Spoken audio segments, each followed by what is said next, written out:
भारतासारख्या देशाला धमकी देतात, मग आपण रुथलेस अप्रोच का ठेवू शकत नाही? त्याचा जो सिंह असतो रुथलेस असतो का? नाही. तो काम कूल असतो का नाही? जेव्हा अटॅक करा तेव्हा अटॅक करणार ना. राईट. तो असं आहे. आणि रुथलेस जे कारण आहे ते आता मध्ये रुथलेस काय आहे, एवढं सी देअर आयडिओलॉजी, त्यांची जे विचारधारा आहे कुठून येते.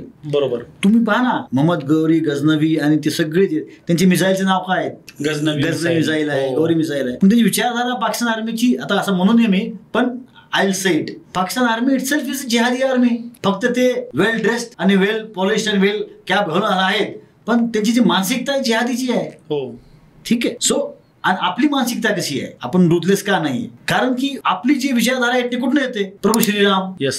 की आपण दुश्मनाला जिंकलो तरी पण त्याचं राज्य परत करून आलो ना. आपण रुथलेस नाही. नंतर आपलं छत्रपती शिवाजी महाराज जी, नंतर किंग अशोका, हे सगळे जी आपली विचारधारा आपण इकडनं येतो ना. आपलं स्ट्रॅटेजिक थिंकिंगच आहे